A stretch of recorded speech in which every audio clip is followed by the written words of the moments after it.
नारा है, किसी ऊपर वाले का नारा नहीं है। एससी ओबीसी माइनॉरिटी अगर आप बटोगे तो कटोगे, चाहे चौधरी हो, यादव हो, कुर्मी हो, वाल्मीकि हो, चमार हो। हम लोग पता है हम लोग को बांटा जा रहा है। हम लोग एक ही हैं, हम लोग यहाँ के मूल निवासी हैं। आदिवासी हो, चाहे एससी कम्युनिटी का हो, ओबीसी कम्युनिटी का हो, उस कम्युनिटी के किसी भी नेता विधायक को आज भी इज्जत नहीं दिया जाता। तो ग्वालियर को लेकर आपकी क्या तैयारी है? ग्वालियर को लेकर मेरी कोई तैयारी नहीं है, ना मैं कोई संगठन से बिलोंग करता हूँ, ना मैं कोई लड़ाई लड़ रहा हूँ। बस मैं उस इंसान का चेहरा देखना चाहता हूँ जो संविधान को गाली देने वाला और सीधा बाबा साहब को चुनौती देने वाला है। मैं उसको देखना चाहता हूँ दिखता कैसा है, और मौका मैं ढूंढ रहा हूँ कि अगर मुझे चप्पल मारने का मौका मिले तो मैं चप्पल मारने का मौका ढूंढूंगा। मैं किसी तैयारी या संगठन का नाम क्या उम्मीद करते हैं? सरकार से यही उम्मीद करता हूँ कि अपने बाप दादों को पहचानो। अगर संविधान का विरोध करोगे तो खत्म हो जाओगे, पता भी नहीं चलेगा। और एससी कम्युनिटी चाहे ओबीसी कम्युनिटी हो, यादव, चौधरी, कुर्मी, इनके बदौलत पे आप बने हो और उसी को गाली दे रहे हो, उसी को दबाने का काम कर रहे हो। आप इटावा वाला कांड भूल जाओगे, अभी वाल्मीकि के साथ रायबरेली में कांड हुआ उसको भूल जाओगे, या फिर हमारे समाज को रोड दबाया जाता है उसको भूल जाओगे।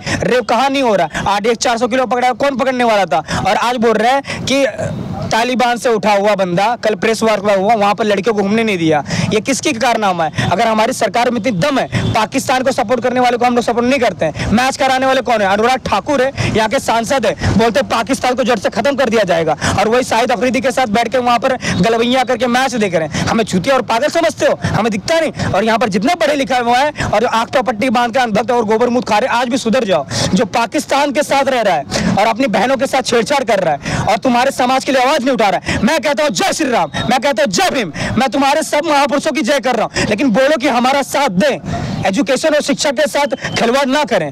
स्कूल और कॉलेज बंद कराने वाला हमारा कभी नहीं हो सकता, बाबा साहब को गाली देने वाला कभी नहीं हो सकता। मैं सबको साथ लेके चलता हूं, मैं सबकी जय जयकार करता हूं। अगर जय जयकार करने से हमें हमारा हक मिलता है, मैं यहाँ पर टैटू बस्ती बनाऊं, यहाँ पर राम और यहाँ पर बाबा साहब दोनों को छपा के घूमूंगा, लेकिन हमारा हक दो।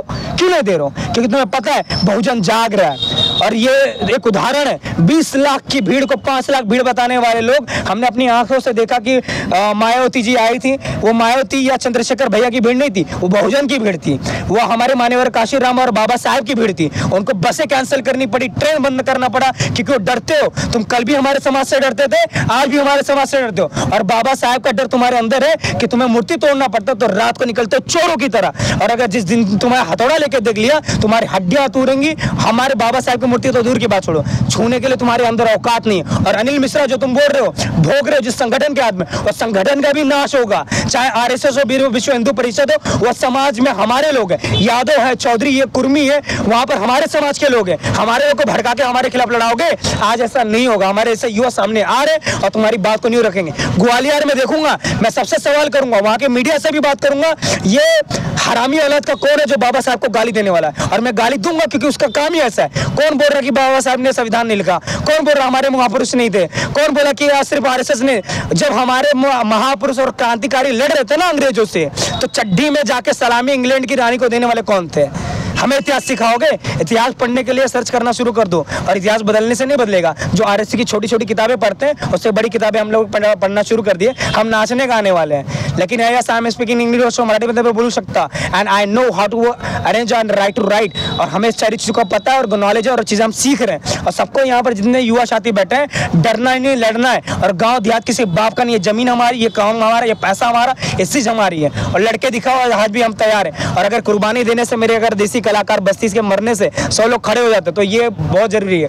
क्योंकि हम भेड़ चाल चलने वाले नहीं है। हम क्रांतिकारी अशोक सम्राट के वंशज है, सत्य में जयते। अगर गीता पर रख के हाथ कमाते हो और यहाँ पर तराजू यहाँ से झूलता है, तो सच को आंख पट्टी बनाते हो। ये सिर्फ दिन हमारे सत्य में जयते हमारा है, संविधान हमारा है, सत्य सम्राट अशोक हमारे, ये बुद्ध की धरती है। जो सुप्रीम कोर्ट में CGI BR गवई साहब के ऊपर जूता मारा गया, उस पर आप क्या कहेंगे? यही तो सबसे ज्यादा समझने की जरूरत है कि जब हमारे जात के लोगों को तुम ऊपर बैठना नहीं नसीब करते हो, तो प्रधानमंत्री बनाओगे, मुख्यमंत्री बनाने लोग नसीब करेंगे? लोग के अंदर डर है। अगर बहन मायावती जी जब प्रधानमंत्री के लिए अगर जिस दिन उम्मीदवार हो जाए, चंद्रशेखर भैया उम्मीदवार हो जाए या कोई और बड़ा नेता उम्मीदवार हो जाए, तो इनके नीचे से ना जमीनें से खसकनी शुरू हो जाएंगी, क्योंकि वही टाइम था जो 2009 से पहले जब इनको बिल में घुसना पड़ता था। यहाँ पर जितने माफिया हैं, लड़ने झगड़ने वाले लोग हैं, सबको डर था कि अगर मैंने लड़ाई लड़ी, किसी बहुजन के साथ खिलवाड़ किया, ये जो आवाज दिया हुआ हमारे लोग आज सुख भोग रहे हैं आरक्षण के नाम पे और नेता बन जा रहे हैं। नेता बनने के बाद में, पैसा कमाने के बाद में, पॉपुलर होने के बाद में, जय जय भीम करके चिल्लाने पे, हमारी भीड़ को बांटने के बाद में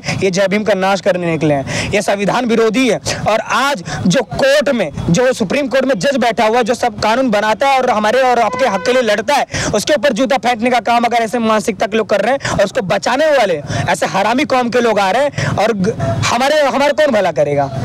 जो मानवता को लेकर चलने वाला है, और मानवता कौन दिखाता है? जो समाज, जो धर्म, जो किसी को छोटा नीचा नहीं बताता, वही धर्म और वही समाज सबसे सर्वश्रेष्ठ है, वो बुद्ध धर्म है। और मैं किसी को जात पात में नहीं डालता। कोई भगवान राम को भी गाली देगा, मैं अपने समाज से लड़ूंगा।